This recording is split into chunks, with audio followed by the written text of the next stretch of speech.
C'est la nuit sur Jérusalem, la nuit noire.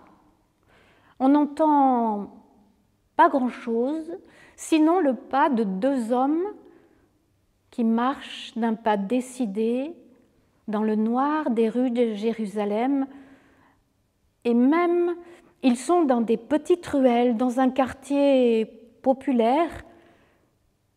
Devant, il y a un homme avec une lanterne, une lampe, de la lumière. Ça doit être un serviteur. Et derrière, un homme important. Oui, il a un manteau d'une couleur très claire. Cet homme important, c'est Nicodème, un chef du peuple. Ce soir, comme souvent, avec ses collègues, ils ont débattu de tout un tas de sujets, et notamment de ce Galiléen dont tout le monde parle, et eux, ils aimeraient bien qu'on arrête d'en parler. Nicodème, lui, il veut aller à la source, il veut parler avec cet homme. Et justement, son serviteur lui a dit qu'il savait où il dormait cette nuit. C'est pour cela qu'ils sont dans ce quartier où Nicodème ne met jamais les pieds. Il s'arrête devant une petite maison où il y a encore de la lumière, comme si on les attendait. Quand on ouvre la porte, il voit tout un tas d'hommes couchés, enroulés dans leur manteau, là-bas, dans un coin de la maison. Mais il y a cet homme-là, ce Jésus qui attend avec un bon sourire. Nicodème s'assied à côté de lui. Et ils commencent la conversation tous les deux. Nicodème parle à ce Jésus avec respect. Il le reconnaît comme un prophète. Il lui parle de son envergure, de son aura, du pouvoir de ses paroles. Et Jésus répond à côté, comme souvent. Il lui parle de naître de nouveau. Et là, ce pauvre Nicodème, âgé comme il est, on dirait un gosse, la bouche ouverte, les yeux ronds. Il balbutie, mais est-ce que quand on est âgé, on peut revenir dans le ventre de sa mère ?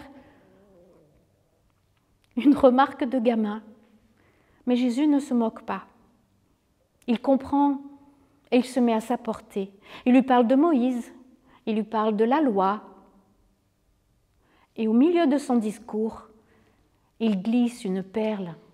Oui, Jésus, il glisse une perle spécialement pour Nicodème. Et la perle, c'est Dieu a tellement aimé le monde qu'il a donné son Fils unique, afin que tous ceux qui croient en lui ne meurent pas, mais qu'ils aient la vie éternelle. Nicodème va repartir dans la nuit avec cette perle enfouie dans son cœur. À quelque temps de là, les chefs du peuple sont de nouveau en grande discussion, même en grande dispute au sujet de ce Jésus. Pire que ça, ils envoient leurs gardes le chercher. Oui, Jésus est convoqué devant le conseil des anciens. Mais les gardes reviennent bredouilles, et leur seule excuse, c'est « On n'a jamais entendu un homme parler comme cet homme ». Aux yeux des chefs du peuple, ce n'est pas du tout une excuse valable. Ils se mettent en colère, ils ont des gestes violents, des paroles malheureuses, des injures. Et au milieu de tout ça, il y a Nicodème. Nicodème est resté calme et il se permet juste une phrase. Notre loi ne permet pas que l'on condamne un homme si on ne l'a pas écouté. Alors là, c'est un tollé, c'est encore pire. On accuse, on insulte aussi Nicodème, mais curieusement, petit à petit, tout le monde rentre chez soi. Personne n'a arrêté Jésus, ce n'était pas son jour. Hélas, ce jour viendra quand même. Les chefs du peuple arriveront à leur fin. Jésus sera arrêté, condamné, crucifié, pendu au bois. Et tous les disciples vont l'abandonner.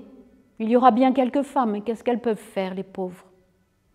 Alors se lèvera un disciple en secret, un certain Joseph d'Arimathée, qui se permettra d'aller voir le gouverneur romain pour avoir la permission de s'occuper du corps de Jésus, pour le descendre du bois de la croix. Et là, Nicodème va arriver.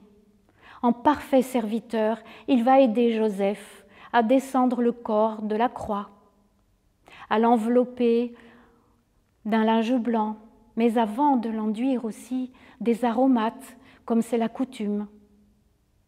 D'ailleurs, Nicodème, des aromates, de la myrrhe, des parfums les plus chers, il en a apporté 30 kilos.